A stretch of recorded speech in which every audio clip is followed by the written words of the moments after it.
Good morning my dear students, welcome to KK classes online. I am Kishan Babariya.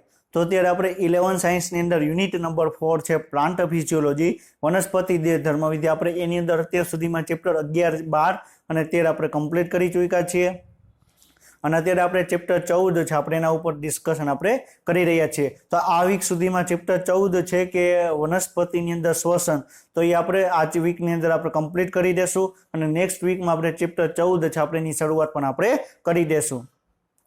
તો chapter 14 ની અંદર અત્યાર સુધીમાં આપણે શું જોયું? તો આપણે વાત કરી કે આપણે પ્રકાશ સંશ્લેષણની ક્રિયા દરમિયાન ચેપ્ટર 13 માં આપણે જે ગ્લુકોઝનું નિર્માણ કરેલું હતું એ ગ્લુકોઝમાંથી આપણે ઉર્જા કઈ રીતે મેળવીએ છીએ એના વિશે આપણે આ ચેપ્ટરની અંદર ડિસ્કશન આપણે કરવાનું છે.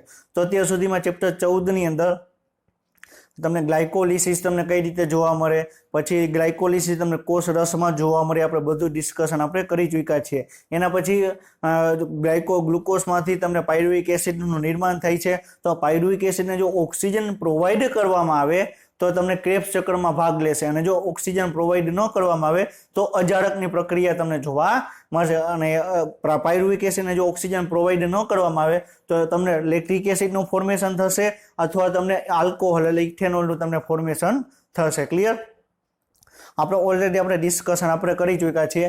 આલ્કોહોલનું ફોર્મેશન થશે તેમાં તમને બે સ્ટેપમાં તમને પ્રોસેસ થશે અને જો તમને લેક્ટિક એસિડનું ફોર્મેશન થશે તો તમને એક સ્ટેપની અંદર આખી આખી પ્રક્રિયા તમને કમ્પ્લીટ થઈ જશે. એના પછી આપણે ડિસ્કશન કર્યું કે હવે જો ગ્લુકોઝમાંથી પાયરુવિક એસિડ તો ગ્લાયકોલિસિસ દરમિયાન બની ગયું. હજુ પાયરુવિક એસિડને જો ઓક્સિજન આપણે પ્રોવાઈડ કરવામાં આવે, ક્લિયર, પાયરુવિક એસિડને આપણે કણાભ સૂત્રમાં મોકલવામાં આવે, ક્લિયર, તો એમાંથી આપણે મેક્સિમમ આપણે ઉર્જા આપણે મેળવી શકીએ. ક્લિયર? તો આપણે લાસ્ટ લેક્ચરમાં આપણે TCA ચક્ર શું છે, ક્લિયર, ટ્રાયકાર્બોક્સિલિક એસિડ ચક્ર શું છે, એટલે કે ક્રેબ્સ ચક્ર શું છે, ક્લિયર, એ બધી જ આપણે ડિટેલમાં આપણે ડિસ્કશન આપણે કર્યું. આપણે બિયોન્ડ એનસીઈઆરટી સિવાયના પોઈન્ટ ઉપર આપણે ડિસ્કશન કર્યું કે TCA ચક્રમાં તમને કયા કયા સ્ટેપ તમને જોવા મળે. ક્લિયર? અને આપણે ડિટેલમાં આપણે ડિસ્કશન કર્યું કે આલ્ફા કીટોગ્લુટારિક એસિડ ક્યાં નિર્માણ પામે, ક્યાં ફ્યુમેરિક એસિડ નિર્માણ પામે, ક્યાં તમને સક્સિનિક એસિડ નિર્માણ પામે, ક્યાં તમારે પાણીને H2 ઉમેરવામાં આવે, ક્યાં ઓક્સિડેટિવ ડીકાર્બોક્સિલેશનની પ્રક્રિયા જોવા મળે.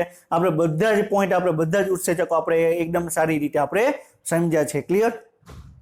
હવે આપણે આજે આપણે શું જોવાનું છે? તો ક્રેબ્સ ચક્રમાં આપણે એનસીઈઆરટીમાં આપણે શું લખેલું છે એના વિશે આપણે ડિસ્કશન કરશું અને એના પછી ઇલેક્ટ્રોન ટ્રાન્સપોર્ટ સિસ્ટમ, ઇલેક્ટ્રોન પરિવહન તંત્ર, એ આપણે ડિસ્કશન આપણે કરશું. ક્લિયર? તો આપણે ક્રેબ્સ ચક્રમાં આપણે આગળ વધીએ તો એની પહેલા લાસ્ટ લેક્ચરમાં આપણે શું ડિસ્કશન કરેલું હતું એનું એક રિવિઝન કરીએ અને પછી આપણે આગળ વધીએ. ક્લિયર? તો આપણે ક્રેબ્સ ચક્રનો આખે એક બ્રીફ રિવિઝન આપણે કરી લઈએ એટલે તમને ખ્યાલ આવે કે તમને NADH2 કેટલી જગ્યાએ ઉત્પન્ન થશે, FADH2 કેટલી જગ્યાએ ઉત્પન્ન થશે, આપણે બધું આપણે બ્રીફ આપણે રિવિઝન આપણે કરીએ. ક્લિયર? તો તમને સ્ક્રીન ઉપર તમને ક્રેબ્સ ચક્રની એક ઇમેજ તમને બતાવવામાં આવી છે. ક્લિયર? તો આ ઇમેજ આપણે શું છે, આખે તમને TCA ચક્ર છે. ક્લિયર? ટ્રાયકાર્બોક્સિલિક એસિડ ચક્ર છે. ક્લિયર? આપણે ઓલરેડી આપણે ડિસ્કશન કરી ચૂક્યા છીએ કે આપણે આને TCA ચક્ર શું કામ કહેવામાં આવે કે જ્યારે ક્રેબ્સ ચક્રમાં સૌ પ્રથમ જે 6 કાર્બન વાળું સંયોજન બને છે એમાં તમને 3 કાર્બોક્સિલિક સમૂહ આવેલા છે. ક્લિયર? એટલા માટે આપણે એને શું નામ આપ્યું? TCA ચક્ર નામ આપ્યું. ક્લિયર? 3 બરોબર છે તમને કાર્બોક્સિલિક સમૂહ જોવા મળે. ક્લિયર? તો આ શું છે? 3 કાર્બોક્સિલિક સમૂહ તમને જોવા મળે. ક્લિયર? અને 6 કાર્બન વાળું સંયોજન છે. ક્લિયર? તો એની પહેલા આપણે લિંક રિએક્શન શું છે એ પણ આપણે ડિસ્કશન કરી ચૂક્યા છીએ કે પાયરુવિક એસિડ છે જ્યારે કણાભ સૂત્રની અંદર એન્ટર થશે, ક્લિયર, તો પાયરુવિક એસિડ છે ઓક્સિડેટિવ ડીકાર્બોક્સિલેશનની પ્રક્રિયા દ્વારા એમાં કોએન્ઝાઇમ A એડ કરવામાં આવે એટલે તમને એસિટાઇલ કોએન્ઝાઇમ A નું તમને રૂપાંતર કરવામાં આવશે અને એસિટાઇલ કોએન્ઝાઇમ એવું સંયોજન છે કે જે તમને TCA ચક્રમાં એન્ટર થશે. Clear? Pyruvic acid direct TCA ચક્રમાં એન્ટર ન થાય. TCA ચક્રમાં એન્ટર થવા માટે પાયરુવિક એસિડને પહેલા એક બરોબર છે એસિટાઇલ કોએન્ઝાઇમ એમાં રૂપાંતર કરવું પડે. ક્લિયર? તો હવે સાઇટ્રિક એસિડ તમને બરોબર નિર્માણ પામ્યું 6 કાર્બન વાળું છે અને જ્યારે બરોબર છે તો આપણે વાત કરી લીધી કોઈ પણ ચક્ર છે એની શરૂઆત ક્યાંથી થશે કે કોઈ પણ બહારથી એક અણુ જોડાશે. ક્લિયર? એસિટાઇલ કોએન્ઝાઇમ A બરોબર 2 કાર્બન વાળું છે, નવું બનતું સંયોજન 6 કાર્બન વાળું છે. તો જે જોડાતું સંયોજન છે જે બહારથી એડ કરવામાં આવે છે એ સંયોજન કેટલા કાર્બન વાળું હશે? 4 કાર્બન વાળું હશે અને કયું હશે? Oxaloacetic acid. Oxaloacetic acid acetyl coenzyme એની હાજરીમાં પાણીની હાજરીમાં સિન્થેટેસ ઉત્સેચકની હાજરીમાં સિટ્રિક એસિડનું નિર્માણ કરે છે. આપણે તમને ખ્યાલ હોવો જોઈએ. ક્લિયર. હવે સિટ્રિક એસિડ છે, ક્લિયર, કેટલા કાર્બન વાળું સંયોજન છે? તો 6 કાર્બન વાળું સંયોજન છે. ક્લિયર. તો એમાંથી સૌપ્રથમ પહેલા પાણી દૂર કરવામાં આવે એટલે સિસ એકોનિટિક એસિડ બનશે અને ફરીથી એમાં પાણી એડ કરવામાં આવે તો આઇસોસાઇટ્રિક એસિડનું નિર્માણ થશે. સાઇટ્રિક અને આઇસોસાઇટ્રિક એસિડ એટલે શું? બે એકબીજાના આઇસોમર છે, બરોબર, એકબીજાના સમઘટક છે. ક્લિયર. તો એમાં એક પ્રક્રિયાની અંદર પાણી એડ કરવામાં આવે છે અને એક પ્રક્રિયાની અંદર પાણી છે તમારે દૂર કરવામાં આવે છે. ક્લિયર. તો છેલ્લે શું બન્યું? આઇસોસાઇટ્રિક એસિડ. ક્લિયર. હવે આઇસોસાઇટ્રિક એસિડ નિર્માણ પામ્યું. ક્લિયર. હવે એમાંથી તમારે ઓક્ઝેલો સક્સિનિક એસિડનું નિર્માણ કરવું હશે. તેમાંથી 2 હાઇડ્રોજન છે તમારે છૂટા પાડવા પડશે અને હાઇડ્રોજન છૂટો પાડવાની પ્રક્રિયાને શું કહેવાય? ડિહાઇડ્રોજિનેશન પ્રક્રિયા કહેવામાં આવે. ક્લિયર. અને કોના ઉપર ડિહાઇડ્રોજિનેશન પ્રક્રિયા થાય છે? બરોબર છે, આઇસોસાઇટ્રિક એસિડ ઉપર પ્રક્રિયા થાય છે. એટલે આઇસોસાઇટ્રિક ડિહાઇડ્રોજિનેસ પ્રક્રિયા, સોરી, આઇસોસાઇટ્રેટ ડિહાઇડ્રોજિનેસ ઉત્સેચક એના ઉપર કાર્ય કરતું જોવા મળશે. અને જે 2H+ બાય નીકળ્યા છે કોણ સ્વીકારશે? NAD+. ક્લિયર. આ કોણ સ્વીકારશે? NAD+. ક્લિયર. સમજાઈ ગયું. હવે એક અહીંથી ડિહાઇડ્રોજિનેશન પ્રક્રિયા થઈ કોણ સ્વીકારશે? NAD+. ક્લિયર. પછી ઓક્ઝેલોસક્સિનિક એસિડમાંથી ડીકાર્બોક્સિલેશનની પ્રક્રિયા થશે અને સૌપ્રથમ કયું 5 કાર્બન વાળું સંયોજન બનશે? કયું બનશે? Alpha ketoglutaric acid. ક્લિયર. તો આપણે ઓલરેડી લાસ્ટ લેક્ચરમાં પણ ડિસ્કશન કરી ચૂક્યા છીએ કે TCA ચક્રમાં સૌપ્રથમ 5 કાર્બન વાળું સંયોજન કયું બનશે? Alpha ketoglutaric acid. TCA ચક્રમાં કયું સંયોજન છે કે જે ફક્ત એક જ વખત 5 કાર્બન વાળું સંયોજનનું નિર્માણ કરે છે? તો કયું સંયોજન છે? Alpha ketoglutaric acid. બાકીના તમે જે સંયોજન જોશો 6 કાર્બન વાળું હશે અથવા 4 કાર્બન વાળું સંયોજન તમને જોવા મળશે. ક્લિયર. આલ્ફા કીટોગ્લુટારિક એસિડ છે એમાં ઓક્સિડેટિવ ડીકાર્બોક્સિલેશનની પ્રક્રિયા થશે એટલે શું થશે? હાઇડ્રોજન રિમૂવ થશે અને CO2 પણ તમને રિમૂવ કરવામાં આવશે. ક્લિયર. તો એને શું કહેવામાં આવે? ઓક્સિડેટિવ ડીકાર્બોક્સિલેશનની પ્રક્રિયા કહેવામાં આવે. અને આ જે છે સ્થાન છે કે જ્યાં GTP નું નિર્માણ થશે. આ એવું જ સ્થાન છે કે જ્યાં આધારક આધારિત ફોસ્ફોરાયલેશન તમને જોવા મળશે. ક્લિયર. તો આલ્ફા કીટોગ્લુટારિક એસિડનું શું થશે? ઓક્સિડેટિવ ડીકાર્બોક્સિલેશન અને તમને આધારક આધારિત ફોસ્ફોરાયલેશન જોવા મળશે એટલે શું થશે? સક્સિનિક એસિડમાં નિર્માણ પામશે. ક્લિયર. હવે સક્સિનિક એસિડ છે. ક્લિયર. હવે અહીં આપણે હાઇડ્રોજન તમને છૂટો પડ્યો, હાઇડ્રોજન કોણ સ્વીકારશે? NAD+. ક્લિયર. શું એને હાઇડ્રોજન છૂટો પડ્યો કોણ સ્વીકારશે? NAD+. ક્લિયર. હવે સક્સિનિક એસિડ છે એમાં હજી હાઇડ્રોજન છૂટો પાડવામાં આવે તો ડિહાઇડ્રોજિનેશનની પ્રક્રિયા થઈ. ક્લિયર. અને એ હાઇડ્રોજન કોણ સ્વીકારશે? FAD+. કોણ સ્વીકારશે? FAD+. ક્લિયર. FAD+ શું સ્વીકારશે? બરોબર, હાઇડ્રોજન સ્વીકારશે એટલે FADH2 માં નિર્માણ પામશે. પછી ફ્યુમેરિક એસિડનું નિર્માણ થશે એટલે ફ્યુમેરિક એસિડમાં પાણી છે. ક્લિયર. એને ઉમેરવામાં આવે તો મેલિક એસિડમાં રૂપાંતર પામશે અને મેલિક એસિડમાંથી હજી તમે હાઇડ્રોજન છે દૂર કરવામાં આવે. ક્લિયર. એટલે કોણ? બરોબર છે, ઓક્ઝેલોસક્સિનિક એસિડનું નિર્માણ પામશે અને હાઇડ્રોજન કોણ સ્વીકારશે? NAD+. ક્લિયર. તો તમે આખે આખું તમે જુઓ પાયરુવિક એસિડ માંથી બરોબર છે તમને કેટલા NAD+ નું નિર્માણ થશે? 4 NAD+. એક તો લિંક રિએક્શનમાં અને 3 છે તમને TCA ચક્રમાં તમે NAD+ નું નિર્માણ થશે. તો આવી રીતે ક્વેશ્ચન પૂછાઈ શકે કે પાયરુવિક એસિડમાં આપણે પાયરુવિક એસિડમાંથી તમને મહત્તમ કેટલા NAD+ નું નિર્માણ થશે? ક્લિયર. તો કેટલા આવે? 4 આવે. હવે તમને એમ પણ પ્રશ્ન પૂછે કે પાયરુવિક એસિડમાંથી આગળ એનું ઓક્સિડેશન કરવામાં આવે. ક્લિયર. આગળ એની પ્રક્રિયા આપણે પાચન કરવામાં શ્વસનમાં એને ભાગ લેવડાવવામાં આવે. ક્લિયર. તો મહત્તમ કઈ જગ્યાએ NAD+ નું નિર્માણ થશે? કઈ જગ્યાએ NADH2 નું નિર્માણ થશે? તો તમને 4 જગ્યા તમને આપેલી છે. તો ઓપ્શનમાં તમને આપેલું હોય કે પહેલું છે પાયરુવિક એસિડમાંથી એસિટાઇલ કોએન્ઝાઇમ A, પછી બીજો ઓપ્શન આપેલો હોય સાઇટ્રિક એસિડમાંથી આઇસોસાઇટ્રિક એસિડ, C ઓપ્શન આપેલો હોય. ક્લિયર. કે ઓક્ઝેલોસક્સિનિક એસિડમાંથી આલ્ફા કીટોગ્લુટારિક એસિડ અને D ઓપ્શન આપેલો હોય કે ફ્યુમેરિક એસિડમાંથી મેલિક એસિડ. તો 3 જગ્યા એવી છે કે જ્યાં NADH2 નું નિર્માણ થતું નથી, તો એક જ જગ્યાએ છે કઈ લિંક રિએક્શન. તો એ રીતે તમને પ્રશ્ન પૂછી શકે તો તમને ખ્યાલ હોવો જોઈએ. અને એક જ એવી જગ્યા છે ક્લિયર જ્યાં હાઇડ્રોજન દૂર થશે તો શું FAD સ્વીકાર કરવામાં આવશે. ક્લિયર. અને એ પણ પ્રશ્ન પૂછે કે નીચેનામાંથી કયા સ્થાને આધારક ક્રેબ્સ ચક્રમાં નીચેનામાં કયા સ્થાને આધારક આધારિત ફોસ્ફોરાયલેશન તમને જોવા મળે. ક્લિયર. કયા જગ્યાએ આવે આધારક આધારિતમાં તમને આલ્ફા કીટોગ્લુટારિક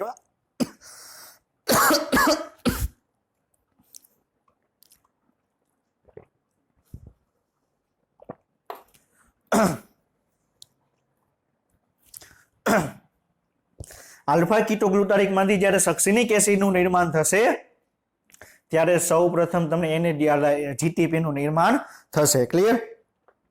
તો એક વસ્તુ યાદ રાખજો, હવે પાયરુવિક એસિડનું પાયરુવિક એસિડમાંથી જ્યારે ક્રેબ્સ ચક્રમાં ભાગ લેશે તો 4 NaDH2 નું નિર્માણ કરશે. કેટલા? 4 NaDH2. ક્લિયર. એક FADH2. બરોબર છે. અને એક એટીવ આપણે ફરીથી આપણે લખીએ તો આખા TCA ચક્રની અંદર મતલબ કે જ્યારે પાયરુવિક એસિડ ભાગ લેશે TCA ચક્રમાં ત્યારે 4 NaDH2. ક્લિયર. એક FADH2 અને એક GTP. બરોબર છે. આટલું તમને ઉર્જા મળશે. ક્લિયર. તો આ વસ્તુ યાદ રાખજો, ક્રેબ્સ ચક્રમાં તમને 4 NaDH2 નું નિર્માણ થશે, એક FADH2 નું નિર્માણ થશે અને એક GTP નું તમને નિર્માણ થશે. ક્લિયર. આમાંથી કેટલા ATP નિર્માણ પામે છે હવે આપણે ડિસ્કશન આપણે આગળ કરશું, જ્યારે આપણે TCA ચક્ર આપણે કમ્પ્લીટ કરશું ત્યારે જોશું. ક્લિયર. હવે શું કે છે, હવે આપણે અગાઉ આપણે ઓલરેડી ડિસ્કશન કરી ચૂક્યા છીએ કે જ્યારે પાયરુવિક એસિડનું ઓક્સિડેટિવ ડીકાર્બોક્સિલેશનની પ્રક્રિયા થશે એટલે એસિટાઇલ કોએન્ઝાઇમ એ જોડાશે, એસિટાઇલ કોએન્ઝાઇમ એનું નિર્માણ થશે. એસિટાઇલ કોએન્ઝાઇમ છે એ 4 કાર્બન વાળું ઓક્ઝેલોએસિડિક એસિડ જોડે જોડાશે, સાઇટ્રેસ સિન્થેસ ઉત્સેચકની મદદથી પાણીનો અણુ જોડાશે અને તમને સાઇટ્રિક એસિડનું નિર્માણ કરશે. ક્લિયર. અને સાઇટ્રિક એસિડ છે એમાંથી આઇસોસાઇટ્રિક એસિડમાં નિર્માણ પામશે. અને આપણે એ પણ ડિસ્કશન કરેલું હતું કે આઇસોસાઇટ્રિક એસિડમાંથી 2 વખત સખત બરોબર 2 વખત સતત ડીકાર્બોક્સિલેશનની પ્રક્રિયા થશે અને છેલ્લે તમને સક્સિનિક એસિડનું નિર્માણ થશે. ક્લિયર. આજ તમને કહે છે આ ડીકાર્બોક્સિલેશન છે બે સળંગ તરંગ તબક્કાઓમાં દ્વારા આગળ વધે છે જે આલ્ફા કીટોગ્લુટારિક એસિડ અને ત્યાર પછી સક્સિનલ કોએન્ઝાઇમ એનું નિર્માણ કરે છે. ક્લિયર. તો આ પોઈન્ટ આપણે ઓલરેડી આપણે ડિસ્કશન આપણે કરી ચૂક્યા છે. ક્લિયર.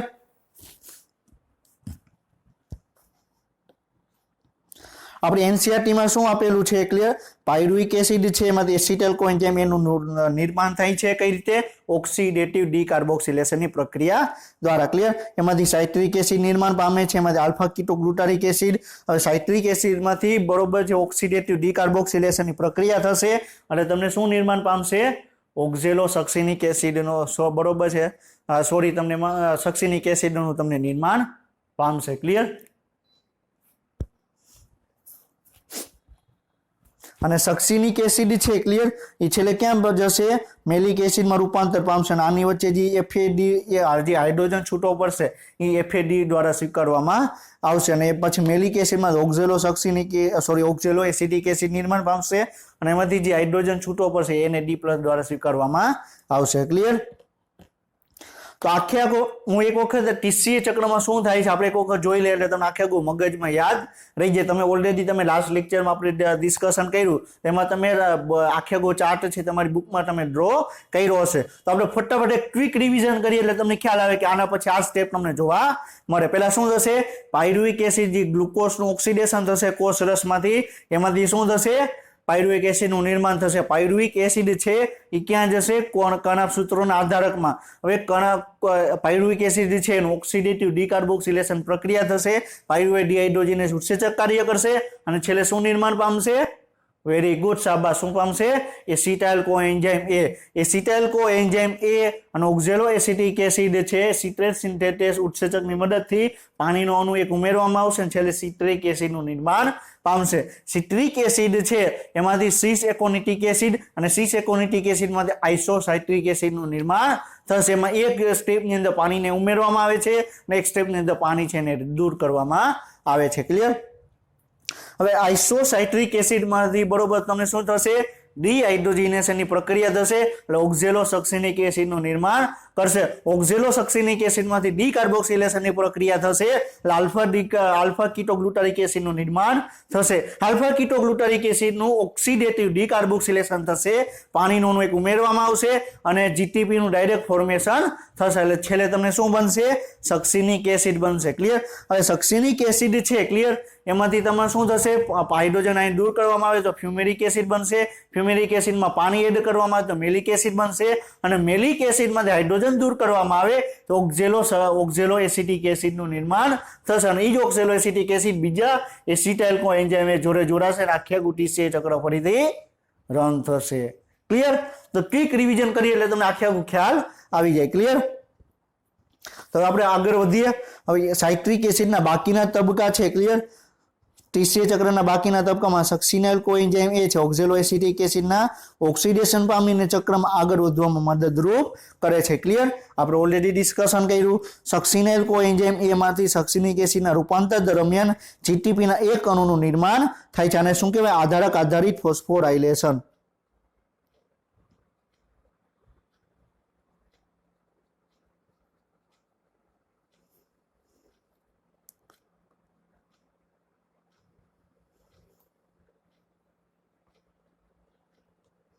શું કહેવામાં આવે, આધારક આધારિત ફોસ્ફોરાયલેશન. તેમ પણ પ્રશ્ન પૂછે કે નીચેનામાંથી કયા સ્ટેપની અંદર આધારક આધારિત ફોસ્ફોરાયલેશન જોવા મળે તો આલ્ફા કીટોગ્લુટારિક એસિડમાંથી સક્સિનિક એસિડનું નિર્માણ થશે ત્યારે. ક્લિયર.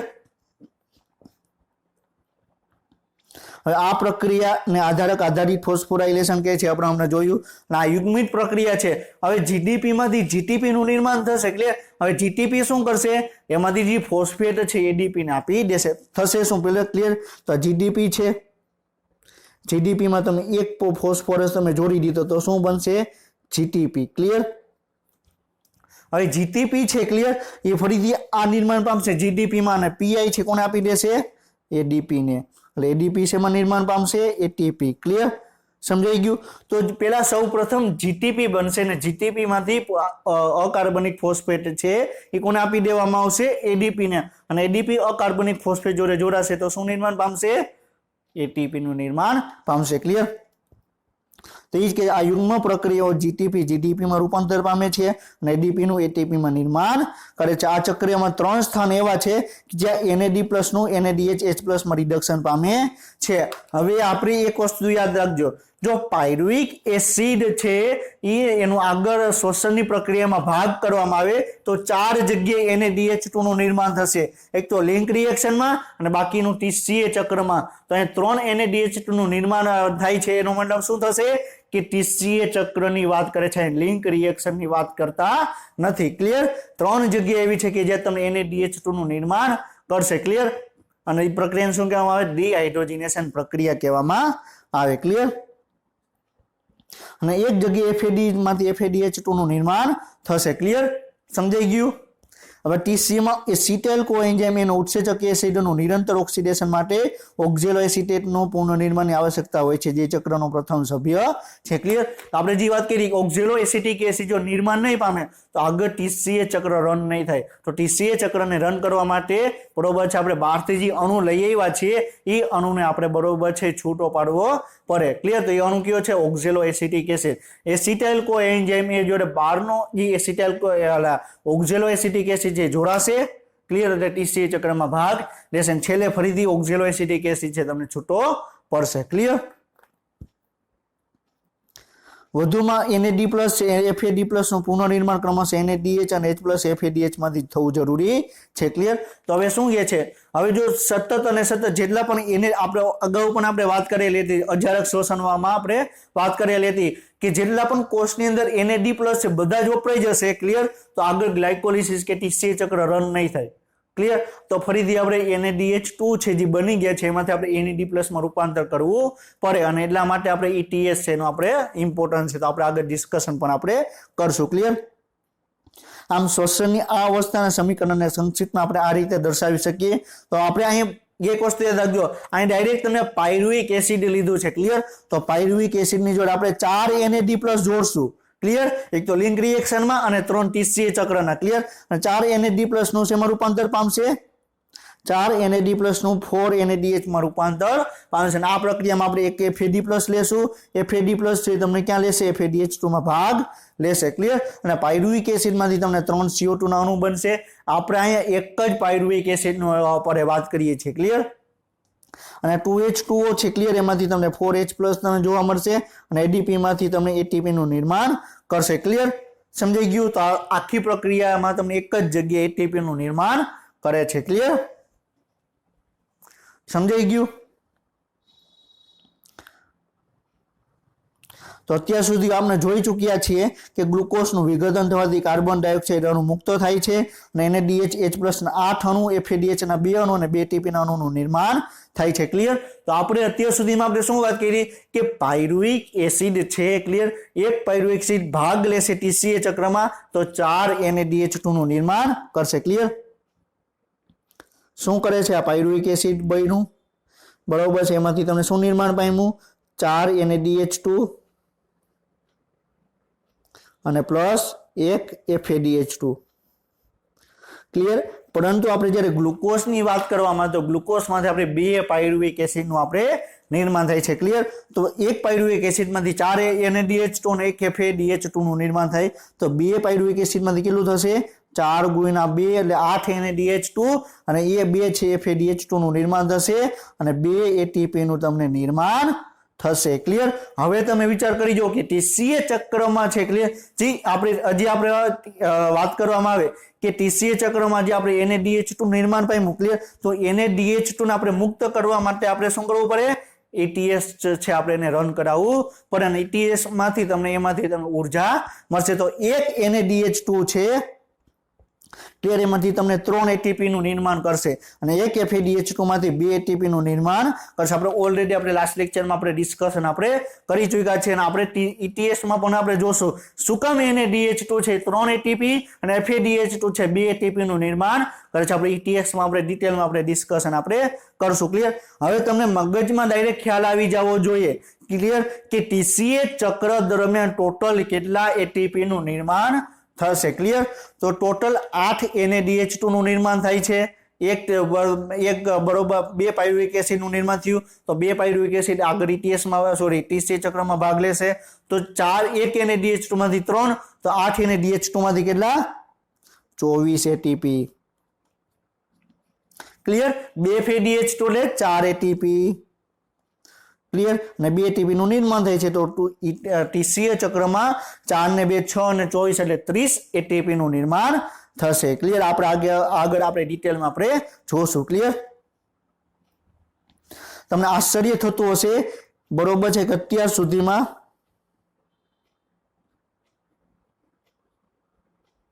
તમને આશ્ચર્ય થતું હશે કે અત્યાર સુધી શ્વસનની ચર્ચા દરમિયાન તો ન તો ક્યાંય ઓક્સિજન ઉપયોગી ન અને ન તો ક્યાંય એટીપીના ઘણા અણુઓની નિર્માણની ચર્ચા કરી, ક્લિયર. તો આપણે ક્યાંય પણ આપણે ગ્લાયકોલિસિસમાં આપણે ડિસ્કશન કર્યું, ક્લિયર.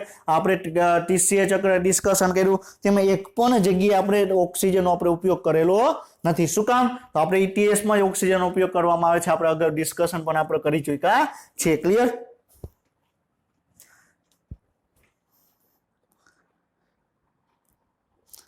હવે આપણે આ ઉપરાંત NADH+ છે અને FADH+ સંશ્લેષણની શું ભૂમિકા છે એ આપણે ETS ની અંદર આપણે ડિટેલમાં આપણે ડિસ્કશન આપણે કરશું. આપણે એ સમજવું પડશે કે શ્વસનમાં ઓક્સિજનની ભૂમિકા શું છે, ક્લિયર. તો આપણે અત્યાર સુધીમાં આપણે જોયું કે બરોબર છે કે ઓક્સિજન આપણે ગ્લાયકોલિસિસમાં કે ઉપયોગી નથી, એ TCA ચક્રમાં કે ઉપયોગી નથી. ઉપયોગી ક્યાં છે? ETSમાં સૌથી છેલ્લે ઓક્સિજન કામ કરશે, ક્લિયર. તમે ક્રિકેટ તમે જોયું હશે ને, ક્રિકેટમાં તમે આપણે ભારતના ભૂતપૂર્વ કેપ્ટન છે આપણે મહેન્દ્રસિંહ ધોની, તો તમને ખ્યાલ જ હશે કે જ્યાં સુધી મહેન્દ્રસિંહ ધોની આઉટ નથી થયો ત્યાં સુધી આપણે શું માનવાનું કે ભારત ઇન્ડિયા છે જીતેલું છે. શું કામ? કે મહેન્દ્રસિંહ ધોની શું કરે, છેલ્લે આવીને 6 ઉપર 6 મારે, ક્લિયર. તો એવી જ રીતે આખા બરોબર છે ગ્લુકોઝનું ઓક્સિડેશન કર્યું તો ઓક્સિજન એમ કે હું સૌથી મહેન્દ્રસિંહ ધોનીની જેમ સૌથી છેલ્લે હું આવીશ અને જેટલા બનશે એટલે એટીપી નું નિર્માણ કરી દેશે. એટલે એક ગ્લુકોઝમાંથી છેલ્લે તમને 38 એટીપી નું નિર્માણ થશે, ક્લિયર. આ એટીપી કઈ રીતે નિર્માણ પામે છે તો એના માટે ETS ની જરૂર પડે, electron transport system. Clear.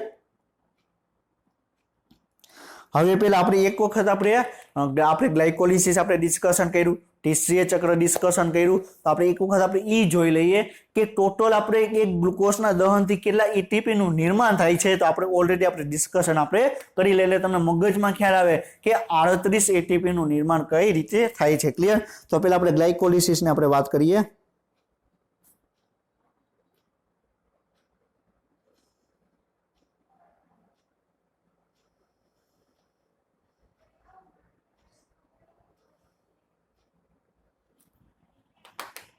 Clear. તો આપણે પેલા ગ્લાયકોલિસિસ ને આપણે વાત કરીએ. ક્લિયર.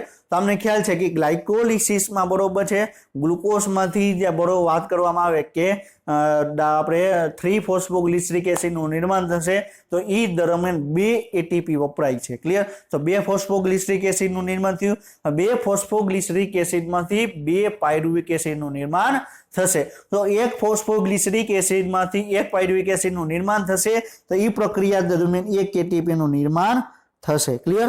અને એક NaDH2 નું નિર્માણ થશે. ક્લિયર.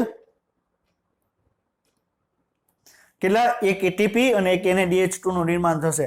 એક ફોસ્ફોગ્લિસરિક એસિડમાંથી 1 પાયરુવિક એસિડનું નિર્માણ કરે તો એક એટીપી એક NaDH2 નું નિર્માણ કરે. આપણે ખ્યાલ છે તો 2 ફોસ્ફોગ્લિસરિક એસિડના અણુ છે તો 2 ફોસ્ફોગ્લિસરિક એસિડમાંથી 2 પાયરુવિક એસિડનું નિર્માણ કરવું હશે તો 2 ગુણ્યા 1 એટીપી અને 2 ગુણ્યા 1 NaDH2 નું નિર્માણ થશે. ક્લિયર. તો 2 એટીપી અને 1 NaDH2 માંથી તમને 3 એટીપી નિર્માણ પામે. ક્લિયર. તો 2 ગુણ્યા 3 બરોબર એટલે કેટલા થશે? 6 એટીપી. 6 પ્લસ 2 એટલે ટોટલ ગ્લાયકોલિસિસ માટે તમને 8 એટીપી નું નિર્માણ કરશે. ક્લિયર. હવે જો NaDH2 તો નિર્માણ પામી ગયું, હવે જો NaDH2 છે એ તમને ઓક્સિડેટિવ ફોસ્ફોરાયલેશન કરશે એટલે કે શું થશે? NaDH2 છે ETS ની અંદર જશે, NaDH2 છે ETS ની અંદર ભાગ લેશે તો 8 એટીપી નું નિર્માણ કરશે. ક્લિયર. તેમાંથી 6 એટીપી છે ક્લિયર ETS ની અંદર ભાગ લીધો અને 2 NaDH2 છે એને ETS ની અંદર ભાગ લીધો અને ETS ને આપણે જે ETS માંથી ભાગ લીધો એટલે NaDH2 માં જે એટીપી નું નિર્માણ કરે છે એને શું કહેવાય? Oxidative phosphorylation. શું કામ? કારણ કે સૌથી છેલ્લે ઓક્સિજન ભાગ લે છે. ક્લિયર. હવે એમ કે ગ્લાયકોલિસિસમાં ઓક્સિડેટિવ ફોસ્ફોરાયલેશન દરમિયાન કેટલા એટીપી નું નિર્માણ થશે? ટોટલ 6 એટીપી નું નિર્માણ થશે. ગ્લાયકોલિસિસ દરમિયાન કેટલા એટીપી છે? આધારક આધારિતમાં બરોબર છે દ્વારા ઉત્પન્ન થશે તો કેટલા થશે? 2 એટીપી. ક્લિયર. ઉત્પન્ન થશે 4 એટીપી અને એમાં 2 એટીપી વપરાઈ જાય છે એટલે આપણે ચોખ્ખો પ્રોફિટ ની આપણે વાત કરીએ છીએ. ક્લિયર. આપણે ગ્લાયકોલિસિસ ની વાત કરી, હવે આપણે TCA ની વાત કરવામાં આવે. ક્લિયર. તો TCA માં તમને બરોબર છે 8 NaDH2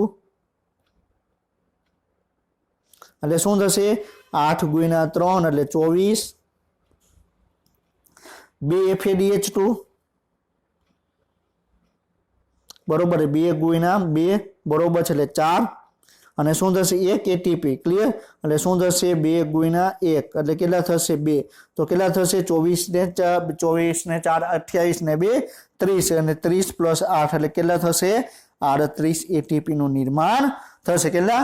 38 એટીપી. એક ગ્લુકોઝના દહનમાંથી તમને 38 એટીપી નું નિર્માણ થાય છે અને આપણે ઓલરેડી આપણે ડિસ્કશન આપણે કરી ચૂક્યા છીએ. આ કાર્યક્ષમતા કેટલી થશે? 42% ની કાર્યક્ષમતા થશે. ક્લિયર. આપણે ઓલરેડી ડિસ્કશન કરી ચૂક્યા છીએ કે એક ગ્લુકોઝમાંથી તમને 686 કિલો કેલરી મળે અને એ પ્રમાણે જોઈએ તો 38 એટીપી નું નિર્માણ થાય છે અને એની કાર્યક્ષમતા કેટલી થઈ ગઈ? 42% ની કાર્યક્ષમતા થઈ ગઈ. ક્લિયર. તો આપણે ડિટેલમાં આપણે જોયું. ક્લિયર. કે કેટલા તમને ETS તમને નિર્માણ પામે છે. હવે આપણે તમને એમ પૂછવામાં આવે. ક્લિયર. કે TCA ચક્રની અંદર કેટલા એટીપી નું નિર્માણ છે? ઓક્સિડેટિવ ફોસ્ફોરાયલેશન દ્વારા નિર્માણ પામશે તો 8 NaDH2 છે અને 2 FADH2 છે ETS માં જશે એટલે એનું તમને ઓક્સિડેટિવ ફોસ્ફોરાયલેશન જોવા મળશે એટલે તમને કેટલા એટીપી થશે? 24 ને 4 28 એટીપી છે તમને ઓક્સિડેટિવ ફોસ્ફોરાયલેશન દ્વારા નિર્માણ પામશે અને 2 એટીપી છે તમને આધારક આધારિત ફોસ્ફોરાયલેશન દ્વારા નિર્માણ પામશે. હવે તમને ફેરવીને પ્રશ્ન પૂછે કે ગ્લુકોઝના સંપૂર્ણ દહનથી કેટલા એટીપી છે જે ઓક્સિડેટિવ ઓક્સિડેટિવ ફોસ્ફોરાયલેશન દ્વારા થશે તો કેટલા થશે? 28 એટીપી ક્યાંના?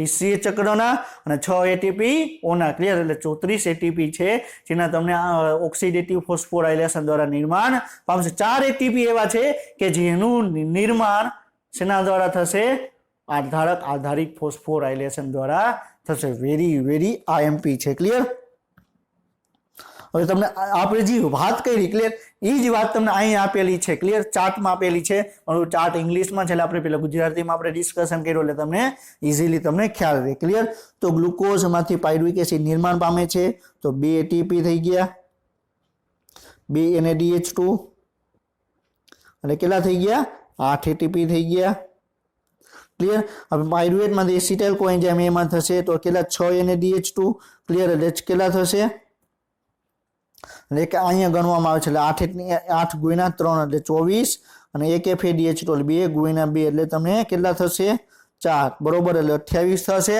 અને 2 એટીપી ડાયરેક્ટ નિર્માણ પામે છે ક્લિયર તો આ ચાર્ટમાં તમને અહીંયા આપેલું છે ક્લિયર હવે આપણે અગાઉ જ આપણે એ બરોબર છે એટીપી ની આપણે ગણતરી કરી લીધી કે કેટલા એટીપી નું નિર્માણ થશે ક્લિયર પરંતુ હવે આપણે જો હવે માની લ્યો કે હવે NADH2 છે ક્લિયર હવે ઇલેક્ટ્રોન ટ્રાન્સપોર્ટ સિસ્ટમમાં ભાગ લેશે ક્લિયર તો શું કામ NADH2 છે 3 એટીપી નું નિર્માણ કરે છે અને FADH2 છે શું કામ 2 એટીપી નું નિર્માણ કરે છે આપણે સમજવાને આપણે ટ્રાય કરશું ક્લિયર અને ફરીથી આપણે કેલ્ક્યુલેશનમાં આપણે એક ઓવરવ્યુ આપણે જોઈ લેશું કે ગ્લાયકોલિસિસમાં કેટલા એટીપી નિર્માણ પામશે અને FADH2 માં કે ટીસીએ ચક્રમાં કેટલા એટીપી નું નિર્માણ થશે ક્લિયર તો હવે આપણે શું જોવાનું છે ઇલેક્ટ્રોન ટ્રાન્સપોર્ટ સિસ્ટમ ઇલેક્ટ્રોન પરિવહન તંત્ર ક્લિયર એક વસ્તુ યાદ યુનિટ નંબર 4 છે 11 સાયન્સનો યુનિટ નંબર 4 છે એમાંથી કોઈ પણ સ્ટુડન્ટ છે એ સૌથી અઘરામાં અઘરો ટોપિક માનતો હોય ને તો ETS ને માને છે ક્લિયર પણ હું એવું માનું છું પર્સનલી કે 11 સાયન્સના યુનિટ નંબર 4 નો સૌથી ઇઝીમાં ઇઝી ક્વેશ્ચન હોય તો કયો છે ETS ક્લિયર ભણવાની મજા આવે એમાં ઘણા બધા કોન્સેપ્ટ આવે તો આપણે એ કોન્સેપ્ટ ઉપર આપણે ડિસ્કશન આપણે આગળ કરશું ક્લિયર આ તમે ETS મારી પાસે ભણ્યા પછી હું તમને એટલી એસ્યોરિટી આપું કે ETS નો તમને કોઈ પણ ક્વેશ્ચન આવે કે એટીપી ની ગણતરીનો કોઈ પણ ક્વેશ્ચન આવે તમે ઇઝીલી તમે એને કેલ્ક્યુલેટ કરી શકશો ક્લિયર આપણે એકદમ ડીપમાં જવાનું નથી કારણ કે નીટની એક્ઝામમાં ડીપમાં એવા ક્વેશ્ચન નહીં પૂછે કે આવી રીતે આમ થયું તો આમથી કેટલા એટીપી નિર્માણ પામે અજારક શોષણમાં આમ કહી દે આમ થાય તો શું થાય આપણે એવા એક પણ ક્વેશ્ચન આપણે નીટમાં આપણે એ ટાઈપના પૂછાતા નથી આપણે નીટના પોઈન્ટ ઓફ વ્યૂથી આપણે જોશું ક્લિયર નીટમાં એ પૂછવાનું કોઈ પણ ક્વેશ્ચન હશે એની શક્યતા જો 1% પણ જેટલી હશે એ હું તમને ભણાવીશ જેની શક્યતા 0% છે એ હું તમને કાંઈ નહીં ભણાવું ક્લિયર તો આપણે એકદમ ઈઝી રીતે એકદમ સરળ રીતે આપણે સમજશું કે ઇલેક્ટ્રોન ટ્રાન્સપોર્ટ સિસ્ટમ ક્લિયર તો આપણે ઇલેક્ટ્રોન ટ્રાન્સપોર્ટ સિસ્ટમ છે આપણે એક આજે ઓવરવ્યુ વિશે આપણે ડિસ્કશન કરશું એમાં કઈ રીતે આખી પ્રક્રિયા તમને જોવા મળે ડિટેલમાં આપણે બરોબર છે કારણ કે અત્યારે 15 થી 18 મિનિટ જેવું બાકી છે 50 મિનિટ થવામાં 32 મિનિટ જેવું થઈ ગયું આપણે આજે ઓવરવ્યુ જ આપણે ડિસ્કશન કરી શકીએ આપણે આખા ETS છે ડિટેલમાં આપણે ડિસ્કશન નહીં કરી શકીએ ક્લિયર તો આપણે પહેલા એક ઓવરવ્યુ જોઈ લઈએ કે આની અંદર તમને શું જોવા મળે છે ક્લિયર તો એકદમ ઈઝી ટોપિક છે કોઈ ગભરાવાની જરૂર નથી ક્લિયર અને હું તમને શ્યોરિટી આપું કે હમણાં વાત કરી પ્રમાણે તમને એક પણ ક્વેશ્ચન નહીં બને એવું નહીં બને ક્લિયર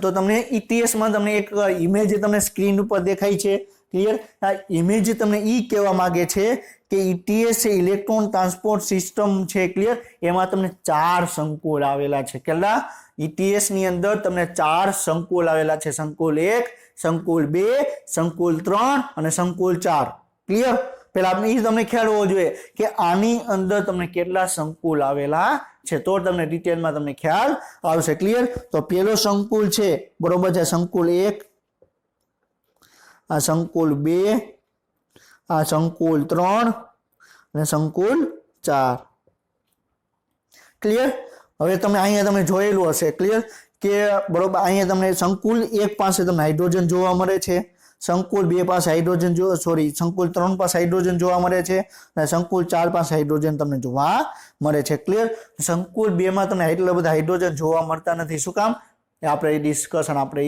આગળ આપણે કરશું શું કામ આપણે અહીં જ આપણે વાત કરી લઈએ આપણે શું વાત કરી કે આપણે તમે જોયું કે આખી ETS આપણે ગ્લાયકોલિસિસ આપણે જોયું ક્લિયર આપણે ટીસીએ ચક્ર જોયું તો એમાંથી તમને સૌથી વધારે NaDH2 નું નિર્માણ થાય છે અને 2 FADH2 નું નિર્માણ થાય છે. 10 NaDH2 અને 2 FADH2. ક્લિયર? તો FADH2 ની સંખ્યા ઓછી છે. ક્લિયર? તો FADH2 ની સંખ્યા ઓછી, તેના માટે ઓછા હાઇડ્રોજન આયન જોશે. ક્લિયર? તો જે બીજું સંકુલ છે, ક્લિયર, એ સ્પેશિયલી FADH2 માટે કાર્ય કરશે. ક્લિયર? જ્યારે પેલું સંકુલ છે, ક્લિયર, એ તમને NaDH2 માટે કાર્ય કરશે. તો NaDH2 માટે, ક્લિયર, એક વસ્તુ યાદ રાખજો, NaDH2 પાસે બરોબર છે એ 3 સંકુલ કાર્ય કરશે. NaDH2 માટે 3 સંકુલ કાર્ય કરશે. એ પેલું સંકુલ બરોબર છે, ત્રીજું સંકુલ અને ચોથું સંકુલ. ક્લિયર? હજી વાત સાંભળજો કે NaDH2 માટે પેલું સંકુલ કાર્ય કરશે, ત્રીજું સંકુલ કાર્ય કરશે અને ચોથું સંકુલ કાર્ય કરશે. ક્લિયર? જ્યારે FADH2 માટે બરોબર છે ત્રીજું અને ચોથું સંકુલ કાર્ય કરશે. ક્લિયર? 3 સંકુલ કાર્ય કરે છે એટલા માટે NaDH2 છે એમાંથી તમને 3 ATP નું નિર્માણ થશે. જ્યારે FADH2 માટે 2 સંકુલ કાર્ય કરે છે અને તમને 2 ATP નું નિર્માણ થશે. એટલું ખ્યાલ આવી ગયો? 3 ATP શું કામ નિર્માણ પામે, 2 ATP શું કામ નિર્માણ પામે. હવે આપણે ઈ જોશું આગળ કે NaDH2 માટે 3 જ સંકુલ કેમ કાર્ય કરે છે. ક્લિયર? અને FADH2 માટે 2 જ સંકુલ કેમ કાર્ય કરે છે એ આપણે આગળ ડિસ્કશન આપણે કરશું. ક્લિયર? તો આટલું યાદ રાખો. ETS માં 4 સંકુલ કાર્ય કરે, સંકુલ 1, 2, 3 અને 4. એમાં NaDH2 માટે પેલું બરોબર છે, પેલું, પછી ત્રીજું અને ચોથું કાર્ય કરશે. જ્યારે FADH2 માટે ત્રીજું અને ચોથું કાર્ય કરશે. આ ઇમેજ દ્વારા આપણે એક વસ્તુ આપણે સમજવાની આપણે ટ્રાય કરી. ક્લિયર? હવે બીજી વસ્તુ શું કે આપણે ઓલરેડી આપણે જાણીએ છીએ, ક્લિયર, કે આપણે કણાભ સૂત્રની અંદર બરોબર છે એ તમને TCA ચક્ર તમને જોવા મળે. ક્લિયર? તો પહેલા આપણે કણાભ સૂત્રો છે શું આપણે એક વખત આપણે જોઈ લઈએ એટલે તમને ખ્યાલ આવે. તો આપણે ઓલરેડી આપણે ચેપ્ટર 8 ની અંદર આપણે ડિસ્કશન કરી ચૂક્યા છીએ કે કોષની અંદર 3 જ એવી અંગિકા છે કે જે તમને બેવડું પટલ ધરાવતી હોય. ક્લિયર? કોષની અંદર એવી 3 જ અંગિકા છે કે જે બેવડું પટલ ધરાવતી, તો કોષ કેન્દ્ર, કણાભ સૂત્ર અને હરિત કણ. ક્લિયર? યાદ આવ્યું? હવે તમે ચેપ્ટર 8 છે, તમે નીટના પોઈન્ટ ઓફ વ્યૂથી વેરી IMP છે એટલે તમે એનું વારંવાર તમે રિવિઝન કરજો એટલે તમને ખ્યાલ આવે. ક્લિયર? અને એ ચેપ્ટર છે ઘણા બધા ચેપ્ટર જોડે કનેક્ટેડ છે. ક્લિયર? હવે હું તમને પ્રશ્ન પૂછું, તમારે નીચે કોમેન્ટમાં લખવાનું છે. ક્લિયર? કે કોષની એવી કઈ અંગિકા છે કે જેમાં પટલ હોતું નથી. તમારે નીચે કોમેન્ટમાં લખવાનું, તમને ખ્યાલ હોવો જોઈએ. ક્લિયર? કારણ કે તમે ચેપ્ટર 8 ઓલરેડી તમે ડિસ્કશન આપણે કરી ચૂક્યા છે. ક્લિયર? તો આપણે બેવડું પટલ છે તો કોની પાસે છે? કોષ કેન્દ્ર, હરિત કણ અને કણાભ સૂત્ર. તો કોષ કેન્દ્રનું બેવડું પટલમાં તમને છિદ્ર જોવા મળે ને એક્વાપોરિન કહેવામાં આવે મોસ્ટ ઓફ. ક્લિયર? પછી હરિત કણ છે, ક્લિયર, એમાં તમને શું જોવા મળે? બેવડું પટલ છે તો બે પટલ છે તમને એકદમ લીસું એટલે કે એકદમ સળંગ તમને જોવા મળે. જ્યારે કણાભ સૂત્રનું 2 પટલ જોવા મળે, બહારનું પટલ સળંગ હશે, જ્યારે અંદરનું પટલ છે એમાં તમને ખાંચી જેવી રચના જોવા મળે ને ક્રિસ્ટી કહેવામાં આવે. ક્લિયર? અને આપણે ઓલરેડી ચેપ્ટર 8 ની અંદર આપણે ડિસ્કશન કરી ચૂક્યા છીએ કે ક્રિસ્ટીની અંદર બરોબર છે એક ઉભરાય એવો એક ભાગ જોવા મળે જેને ઓક્સિઝોમ કહેવામાં આવે. શું કહેવામાં આવે? ઓક્સિઝોમ.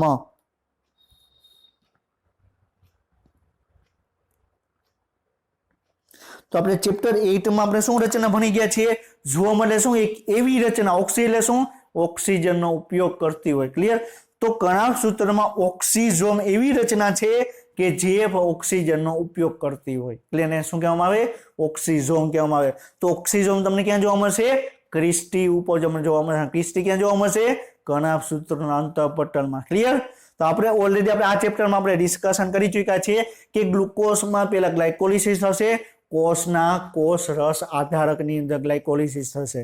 ગ્લાયકોલિસિસમાંથી પાયરુવિક એસિડ છે કણાભ સૂત્રોના આધારકમાં આવશે. એટલે TCA ચક્ર છે કણાભ સૂત્રોના આધારકમાં તમને થશે. ક્લિયર? TCA માંથી જે NaDH2 નિર્માણ પામ્યા, પછી ગ્લાયકોલિસિસમાં જે NaDH2 નિર્માણ પામ્યા, એમાંથી હાઇડ્રોજન છે છૂટો પાડી એમાંથી ઉર્જા મેળવવા માટે આપણે ઓક્સિઝોમનો આપણે ઉપયોગ કરવામાં આવે. અને આપણે ઓલરેડી આપણે ડિસ્કશન કરી ચૂક્યા છીએ ઓક્સિઝોમને આપણે F1 પાર્ટિકલ તરીકે પણ આપણે ઓળખવામાં આવે. F1 અણુ તરીકે પણ આપણે ઓળખવામાં આવે. આપણે ઓલરેડી આપણે ડિસ્કશન આપણે કરી ચૂક્યા છીએ. ક્લિયર? તો આ બધી વસ્તુ તમને ખ્યાલ હોવો જોઈએ. ક્લિયર?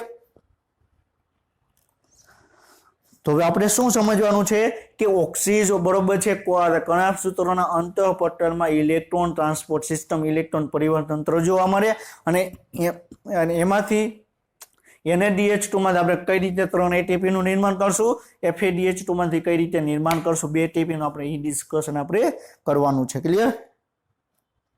હવે તમને પહેલા આપણે એક એક્ઝામ્પલ લઈએ એટલે તમને ખ્યાલ આવે કે આપણે આપણામાં કઈ રીતે તમને શું જોવા મળે છે. ક્લિયર? તો હવે તમે નોર્મલી તમે ક્રિકેટ તમે રમ્યા હશો. ક્લિયર? તો ક્રિકેટમાં આપણે ક્રિકેટ કરતા પણ આપણે એક એક્ઝામ્પલ લઈએ કે તમે ઘણી વખત તમે જોયેલું હશે કે ક્રિકેટની પ્રેક્ટિસ કરતા હશે તો ઘણા વ્યક્તિ કઈ રીતે કરે, બરોબર છે, બોલિંગ કરે. ક્લિયર? શું કરે? બોલિંગ કરે. અથવા તમે ઘણા વ્યક્તિને જોયું હશે કે કેચ રમે. ક્લિયર? અહીંથી તમે બોલને તમે ફેંકો એટલે સામેવાળો વ્યક્તિ છે ને કેચ કરશે, સામેવાળો વ્યક્તિ ફેંકશે એટલે તમે એને કેચ કરશો. ક્લિયર? તો હવે માની લ્યો કે તમે આપણે એક સિમ્પલ એક્સરસાઇઝ કરો છો. ક્લિયર? અહીંયા તમે ઊભા, આ જમીન છે, બરોબર છે, આ શું છે? જમીન છે. ક્લિયર? અહીંયા તમે ઊભા છો,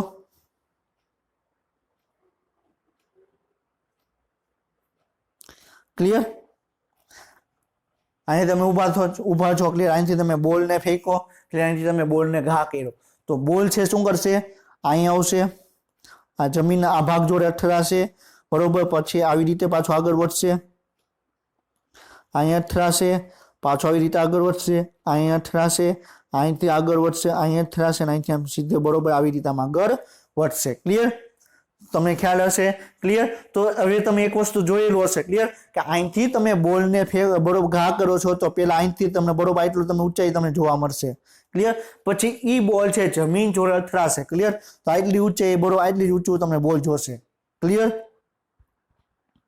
પછી પાછી તમે જમીન ઉપર અથડાશે તો તમે શું કે આપણે અહીંયા અથડાશે, પાછો આટલો અથડાશે. એટલે એનો મિનિંગ શું થશે કે જ્યારે તમે બોલને આમ તમે ઘા કરો છો તો આપણે ગુજરાતી, આપણે પ્યોર ગુજરાતીમાં કહીએ તો પ્યોર કાઠિયાવાડીમાં કહીએ તો શું થશે? બોલની એક ટપ્પી પડશે. તો પેલી ટપ્પી પડશે. ક્લિયર? એમાં શું થશે? બોલ વધારે ઊંચો આવશે. ક્લિયર? પછી બીજી ટપ્પી પડશે તો બોલ એના કરતા નીચો જશે. પછી ત્રીજી વખત જ્યારે જમીન ઉપર અથડાશે, ક્લિયર, તો પછી એના કરતા ઓછી ઊંચાઈ તમને ધારણ કરશે. શું કામ? કારણ કે આપણને ખ્યાલ છે કે બોલ છે જ્યારે જમીન ઉપર અથડાશે ત્યારે શું થશે?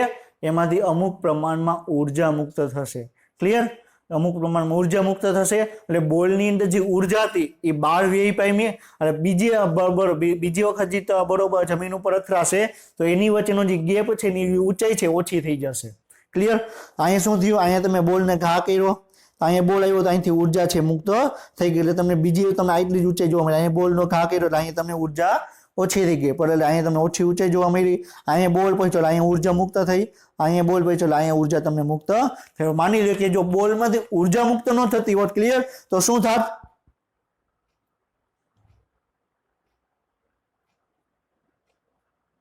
તો બોલમાંથી ઉર્જા ન મુક્તિ થતી હોય તો શું થાત? અહીંયા બોલ આવ્યો, અહીંથી આટલો જ ઊંચાઈ તમને જોવા મળે. ક્લિયર? આવી રીતે આમ સતત અને સતત ચાલુ રહે. ક્લિયર? તો એનું મિનિંગ તમને શું કહેવા માંગુ છું કે જ્યારે બોલ છે જમીન ઉપર અથડાશે ત્યારે એ અમુક પ્રમાણમાં ઉર્જા છે મુક્ત કરશે. ક્લિયર? બોલ જ્યારે જમીન ઉપર અથડાશે ત્યારે એ અમુક પ્રમાણમાં ઉર્જા છે મુક્ત થશે. ખ્યાલ આવ્યો? ક્લિયર? તો સેમ ટુ સેમ તમને બરોબર ઇલેક્ટ્રોન ટ્રાન્સપોર્ટ સિસ્ટમમાં તમને જોવા મળે. ક્લિયર? હવે જ્યારે ઇલેક્ટ્રોન છે, ક્લિયર, આપણે શું વાત કરી કે આપણે વાત કરી કે ખોરાકમાંથી આપણે સૂર્યપ્રકાશમાંથી ઉર્જા આવી. ક્લિયર? એ ઉર્જા ક્યાં આવી? એની અંદર જે ઇલેક્ટ્રોન છે, ક્લિયર, એ ક્યાં ક્લોરોફિલમાં ઉત્તેજિત થાય ને છેલ્લે ઇલેક્ટ્રોન છે ગ્લુકોઝની અંદર આવી ગયો.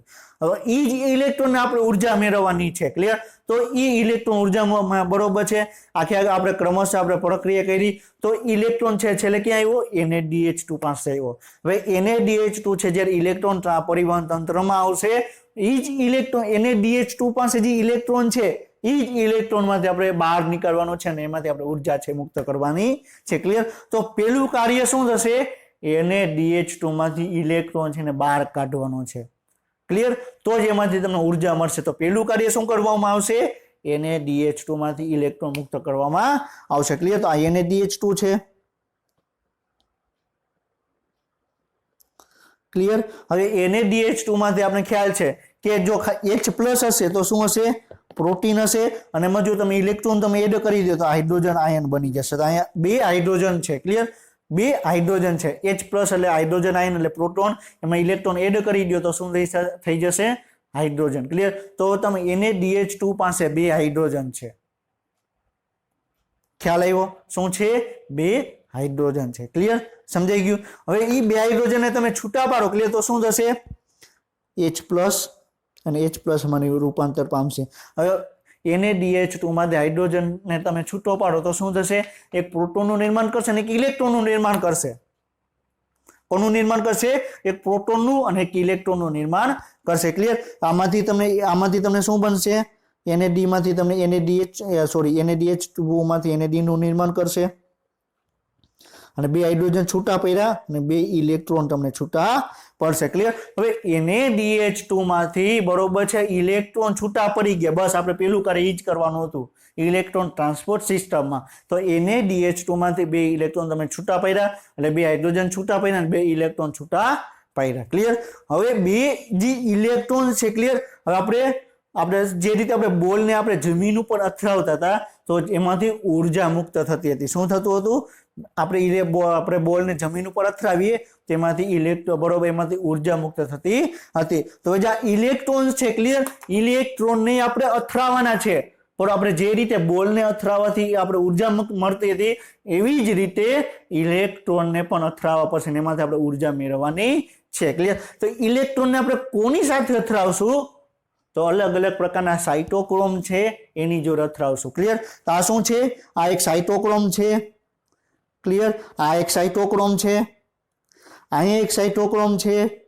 અહીંયા એક તમને સાઇટોક્રોમ તમને જોવા મળે. ક્લિયર. તો જેવો આ ઇલેક્ટ્રોન છે આની પાસે આવશે તો સાઇટોક્રોમ જે જોડે અથડાશે એમાંથી ઉર્જા છે તમને મુક્ત કરશે. ક્લિયર. પાછો ઈ ઇલેક્ટ્રોન છે, ક્લિયર, બધી ઉર્જાને એકી જોડે તમે બોલને તમે ઘા કર્યો. ક્લિયર. તો એક જ વખતમાં બધી ઉર્જા નહીં બરોબર મુક્ત કરી દે. સ્ટેપ બાય સ્ટેપ એ ઉર્જા મુક્ત કરશે. તો બરોબર છે પેલા ઉર્જા મુક્ત કરી, થોડીક ઉર્જા મુક્ત કરી, પાછો બીજા સાઇટોક્રોમ પાસે આવ્યો. ક્લિયર. ત્યાં ઉર્જા મુક્ત કરી, પાછો ત્રીજા સાઇટોક્રોમ પાસે આવ્યો, પાછી ઉર્જા મુક્ત કરી અને છેલ્લે ઓક્સિજન પાસે આવ્યો. ઓક્સિજન પાસે ઇલેક્ટ્રોન આવ્યો. ક્લિયર. તો એની પાસે કઈ ઉર્જા હતી જ નહીં. તમે છેલ્લે જોયું હશે કે બોલને તમે જ્યારે તમે ઘા કરશો તો પેલા તમે બરોબર છે જમીન ઉપર અથડાશે. એક એવો સમય આવશે કે જે જમીન ઉપર છે આમ સળગતો તમે થશે. એક સમય આવશે કે બરોબર જમીન ઉપર બોલ બંધ થઈ જશે સળગતો. ક્લિયર. તો શું થઈ ગયું? જેવો બોલ છે જમીન ઉપર સળગતો બંધ થઈ ગયો એનો મિનિંગ શું થશે? કે બોલ પાસે એક પણ પ્રકારની ઉર્જા નથી. હવે બોલ છે તમે ફરીથી તમે ઘા કરશો તો બોલની પાસે ઉર્જા આવી ગઈ, ફરીથી બરોબર જમીન ઉપર અથડાશે. એક સમય એવો આવશે કે જ્યાં બરોબર છે ઉર્જા હશે નહીં. ક્લિયર. તો શું થશે? જેવો NaDH2 માંથી ઇલેક્ટ્રોનને તમે દૂર કર્યો, ક્લિયર, NaDH2 માંથી ઇલેક્ટ્રોનને કાઢ્યો, એ ઇલેક્ટ્રોનને આપણે સાઇટોક્રોમ જોડે અથડાયો તો ઉર્જા મુક્ત થઈ. પાછો બીજા સાઇટોક્રોમ જોડે અથડાયો તો પાછી ઉર્જા મુક્ત થઈ. ત્રીજા સાઇટોક્રોમ જોડે અથડાયો તો પાછી ઉર્જા મુક્ત થઈ. ક્લિયર. અને છેલ્લે ઓક્સિજન પાસે ઇલેક્ટ્રોન આવ્યો. જ્યારે ઓક્સિજન પાસે ઇલેક્ટ્રોન આવશે તો ઇલેક્ટ્રોન પાસે કઈ ઉર્જા હશે નહીં. ક્લિયર. એટલે છેલ્લે ઇલેક્ટ્રોનને સ્વીકાર કોણ કરશે? ઓક્સિજન. ક્લિયર. તો આપણે હમણાં વાત કરી કે છે મહેન્દ્રસિંહ ધોની ક્યારે કાર્ય કરે? સૌથી છેલ્લી ઓવરમાં વધારે સિક્સો મારે. તો એવી જ રીતે ઓક્સિજન છે સૌથી છેલ્લે ઇલેક્ટ્રોનને એક્સેપ્ટ કરશે. એટલે આપણે એને શું કહેવામાં આવે? ઓક્સિડેટિવ ડિકાર્બોક્સિલેશનની પ્રક્રિયા કહેવામાં આવે. ક્લિયર. સમજાણું? તો હવે આજે આપણે ખાલી એક કોન્સેપ્ટ આપણે ડિસ્કશન કર્યું કે આપણે સ્ટેપ બાય સ્ટેપ શું કામ આપણે ઉર્જા મેળવીએ છીએ. ડિટેલમાં આપણે ETS આપણે નેક્સ્ટ લેક્ચરમાં આપણે ડિસ્કશન આપણે કરશું. ક્લિયર. તો આજે બરોબર વાત કરવામાં આવે તો ETS છે એમાંથી આપણે શું એક મેઇન કોન્સેપ્ટ આપણે સમજવામાં આવ્યો કે ઇલેક્ટ્રોનને આપણે NaDH2 માંથી કાઢવાનો છે. ક્લિયર. કઈ રીતે નીકળશે, શું થશે, આપણે નેક્સ્ટ લેક્ચરમાં આપણે ડિસ્કશન આપણે કરશું. ક્લિયર. પછી આપણે શું કોન્સેપ્ટ આપણે સમજ્યા કે ઇલેક્ટ્રોન NaDH2 માંથી તો આપણે કાઢી લીધો. હવે ઈ NaDH2 ને આપણે અથડાવવાનો છે. અથડાવશું તો જ એમાંથી ઉર્જા મળશે. ક્લિયર. તો કોની જોડે અથડાવશું?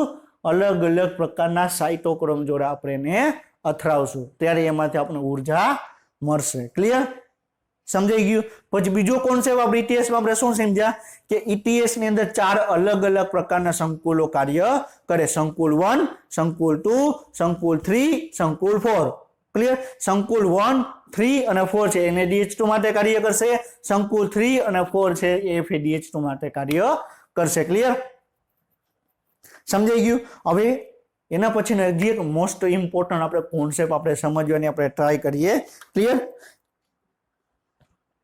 હવે આપણે વાત કરી આપણે ચેપ્ટર 13 ની અંદર આપણે ડિસ્કશન કરી ચૂક્યા છીએ। આપણે એટીપી નું નિર્માણ કરવું હશે તો કેમી ઓસ્મોટિક થિયરી તમને કાર્ય કરશે। શું કાર્ય કરશે? કેમી ઓસ્મોટિક થિયરી છે તમને કાર્ય કરશે। એ આપણે ઓલરેડી આપણે ડિસ્કશન કરી ચૂક્યા છીએ। ક્લિયર?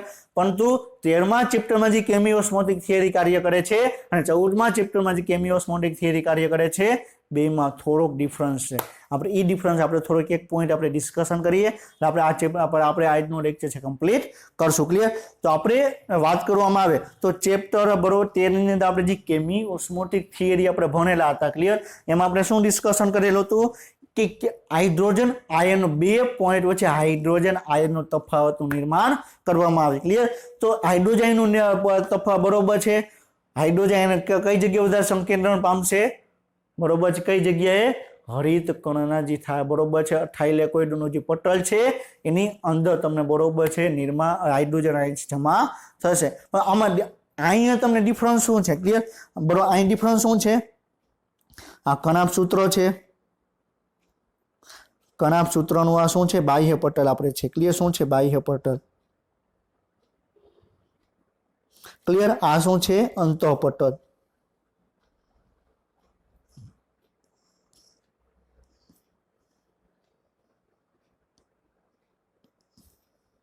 આ શું છે? આ બે ભાગ છે એની વચ્ચે શું છે? આંતરપટલ અવકાશી આપણે ખ્યાલ હોવો જોઈએ। ક્લિયર?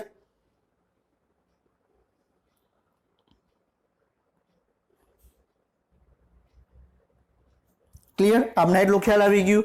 હવે આપણે શું ડિસ્કશન કરેલું હતું કે ETS છે તમને અહીંયા રન થશે। ક્લિયર? આપણે જે જાડું અંતઃપટલ છે આપણે જાડું થોડું ઘાટું કરી લઈએ ખ્યાલ આ ક્યાં છે? અહીંયા ETS તમને રન થશે। ક્લિયર?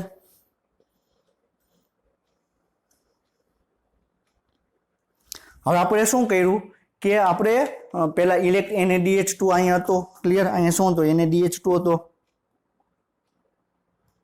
ક્લિયર? હવે એમાંથી NaDH2 છે અહીંયા કાર્ય કરશે એટલે અહીંયા તમને શું છૂટવું પડશે? 2H+ અને 2 ઇલેક્ટ્રોન તમને છૂટા પડશે। ક્લિયર? હવે ઇલેક્ટ્રોન છે ક્લિયર અંતઃપટલમાં ઇલેક્ટ્રોન ટ્રાન્સપોર્ટ સિસ્ટમ દ્વારા આગળ વધશે। હજી 2 હાઇડ્રોજન આયન છે એ અંતઃપટલમાંથી આંતરપટલ અવકાશની અંદર જમા થશે। ક્યાં જમા થશે? અંતઃપટલમાંથી આંતરપટલ અવકાશમાં 2 હાઇડ્રોજન આયન છે જમા થશે। જેટલા NaDH2 છૂટા પડશે એ બધા જ NaDH2 ના હાઇડ્રોજન છે એ આંતરપટલ અવકાશમાં છૂટા પડશે। ક્લિયર? તો ધીરે ધીરે શું થશે? હાઇડ્રોજન આયન અહીં છે તમે સાંદ્રતા વધતી જશે। ક્લિયર? હાઇડ્રોજન આયનની આંતરપટલ અવકાશમાં એની સાંદ્રતા વધતી જશે। હવે આપણે શું વાત કરેલી હતી કે 2 પોઈન્ટ વચ્ચેનો હાઇડ્રોજન આયનનો તફાવત હશે તો તમે હાઇડ્રોજન આયનને તમે તફાવતને તોડવામાં આવે તેમાંથી તમે એટીપી નું મુક્ત કરશે। ક્લિયર? તો આપણે ઓમાં શું હતું? થાઇલેકોઇડના પટલની અંદર હાઇડ્રોજન આયન વધારે હતા અને આપણે થાઇલેકોઇડની બહાર હાઇડ્રોજન આયન ઓછા હતા એટલે બેની વચ્ચે આપણે તફાવત ઓછો કર્યો। ક્લિયર?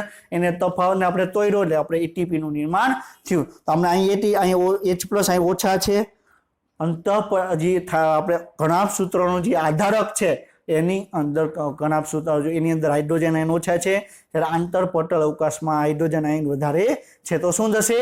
હાઇડ્રોજન આયન છે આંતરપટલ અવકાશમાંથી ક્યાં આવશે? વેરી ગુડ, શાબાશ। ક્યાં આવશે? કણાપ સૂત્રના આધારકમાં। ક્લિયર? હાઇડ્રોજન આયન અંદર આવી ગયા તો 2 પોઈન્ટ વચ્ચેનો તફાવત તૂટ્યો ને એટીપીએસ ઉત્સેચક કાર્ય કરશે અને એટીપી છે એટીપીએસ ઉત્સેચકમાંથી એટીપી નું નિર્માણ કરશે। ક્લિયર? તો આપણે આગળ ડિસ્કશન કરશું નેક્સ્ટ લેક્ચરમાં કે 3 એટીપી NaDH2 શું કામ નિર્માણ પામે?